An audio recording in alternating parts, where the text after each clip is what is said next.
Host Gary Baumgarten, and with me is Susan Richard from 1010 Wins, the most listened to station in the nation here in the United very States. Good at that. Thank you. Well, I'm thinking that maybe Mark Mason is listening and he'll want to hire me away and bring me in as an anchor or a reporter at 1010 Wins. Susan and I will be here in the studio on September the 11th. We will be doing special team coverage with the 1010 Wins news team of the 9/11 memorial service at Ground Zero and at the park across from Ground Zero. We'll be getting reports from the field from WINS reporters. We will be having family members and officials who will be joining us to talk to us about their memories of 9/11 and what's going on here in New York City and the future. And Susan's never been here at Pal Talk, so she's kind of dipping her toes into the pool to see what it's like. And it's fascinating. Fascinating.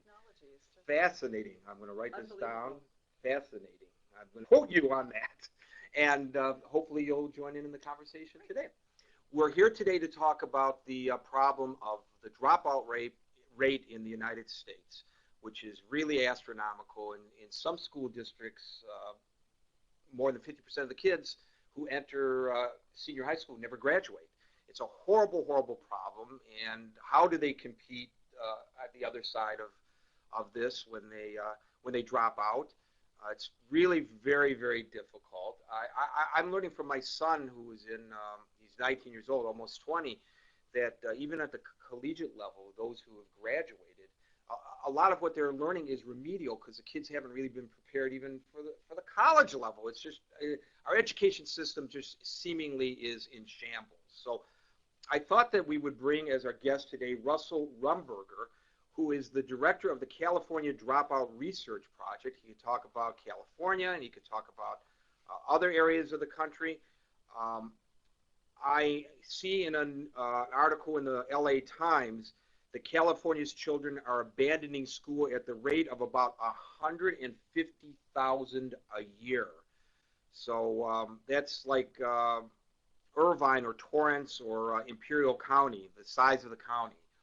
150,000. Fewer than 70% of ninth graders statewide will graduate from high schools, and in some districts the percentage drops to less than half. I'm sure this is not just a problem that is unique to California. From what we see here in the metro New York area, it's a real problem in urban areas in particular. Dr. Rumberger, go ahead, Susan. I'm curious to know whether it's groups, or is everybody across all ethnic groups and religions who are dropping out, or is it certain groups where it's Let's ask Dr. Rumberger that question. Dr. Rumberger, welcome to News Talk Online on paltalk.com. Thank you for having me. So you probably heard Susan's question. You want to repeat it for the doctor? I'm just curious. That's an enormous. But I can.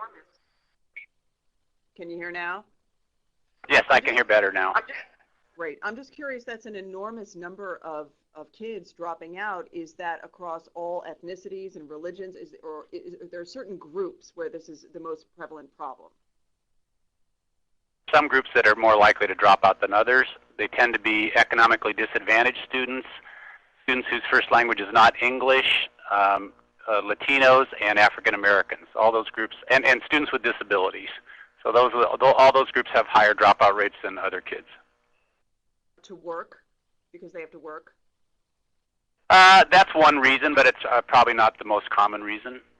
I mean, there are a variety of reasons that kids report for dropping out, and some of them are work-related, but you have to be careful a little bit because what they say, the reason they dropped out, may not be related to the underlying cause. So in other words, they may be frustrated in school or not doing well in school, and then they go and get a job, and then they say, well, I quit school because I got a job. So it's not necessarily that the job caused them to drop out of school.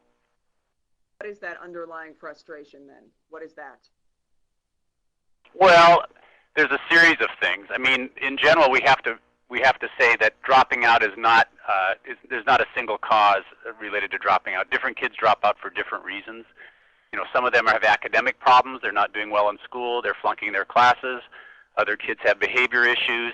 Other kids have problems at home or problems with their peers or something like that. So there's a variety of reasons that kids drop out, and there's a variety of underlying causes. Is this a problem with society outside of the schools, or is this a problem that the schools are failing the children? I would say both.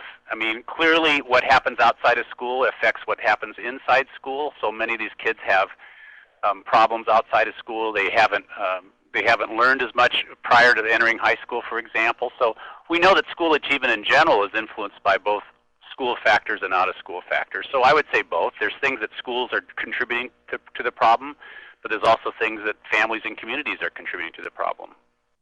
I'm looking at a report from Communities in Schools Incorporated that was conducted with the National Dropout Prevention Center, and one of the points that they are making is that dropping out of school is a process. It's not an event. I guess they're saying that there are precursors. A kid doesn't just suddenly decide he or she is going to drop out. There are things that lead up to that. Can you give us some indications of what a parent and what educators should be looking for?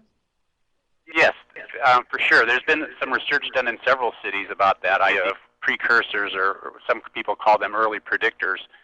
But for example, in the beginning of 9th grade or even in middle school, if kids start flunking classes, that's obviously a telltale sign.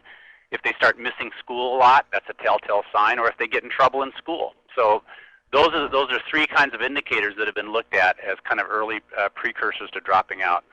Typically, those have been looked at in middle school or high school, but even that would give educators a kind of telltale signal, or parents a telltale signal.